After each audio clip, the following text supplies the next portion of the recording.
नाशिक जिल्ह्याला किती मंत्रिपदे लाभणार? तीनही पक्षप्रमुखांची डोकेदुखी वाढणार.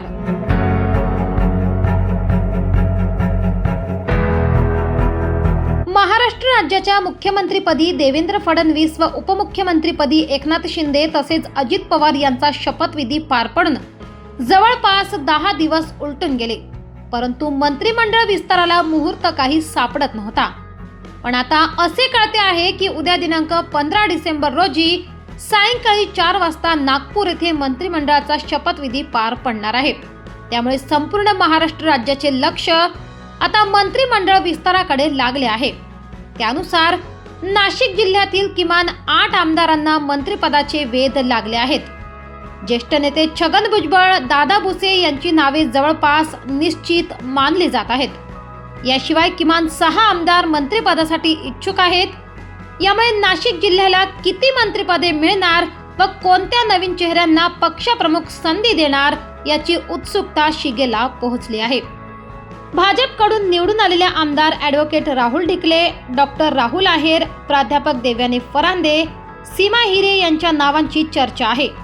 परंतु प्रामुख्याने देवेंद्र फडणवीस यांनी चांदवड येथील प्रचार सभेत राहुल आहेर यांच्यासाठी मतदारांना शब्द दिला होता की तुम्ही मला आमदार द्या, मी तुम्हाला मंत्री देतो. पण आता हा शब्द फडणवीस खरा ठरवितात की मतदारांचा हिरमोड करतात हे पाहणे लक्षवेधी ठरेल. राष्ट्रवादी काँग्रेसकडून निवडून आलेले आमदार नरहरी झिरवाळ तसेच सिन्नरचे ॲडव्होकेट माणिकराव कोकाटे यांच्याही नावांची चर्चा आहे. या सर्व इच्छुकांनी मंत्रिपदासाठी आपापल्या पद्धतीने फिल्डिंग लावली आहे. याबरोबरच पालकमंत्रीपद कोणाला तसेच कोणत्या पक्षाला मिळणार याबाबतही मोठी उत्सुकता लागून आहे.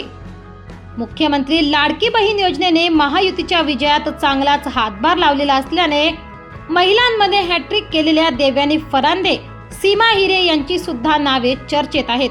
तसेच नाशिक येथे होणारा आगामी सिंहस्थ कुंभमेळा लक्षात घेता राहुल ढिकले यांचेही नाव चर्चेत आहे.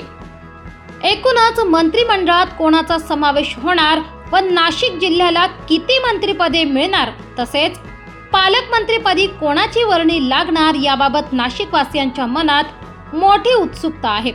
तरी उद्या मंत्रिमंडळ विस्ताराची शक्यता आहे. इच्छुकांची संख्या वाढल्याने मुख्यमंत्री देवेंद्र फडणवीस, उपमुख्यमंत्री एकनाथ शिंदे, अजित पवार या तीनही नेत्यांची डोकेदुखी वाढली आहे. मंत्रिपदाबरोबर खाते वाटप हाही कळीचा मुद्दा ठरणार आहे. नेत्यांना विभागीय समतोल व सर्वांना न्याय देताना मोठी कसरत करावी लागणार आहे. जिल्ह्याचे भौगोलिक महत्त्व लक्षात घेता महायुतीच्या तीनही पक्षांचे 3 मंत्री नक्कीच असतील अशी शक्यता आहे. मराठी केसरी न्यूज ब्युरो, नाशिक.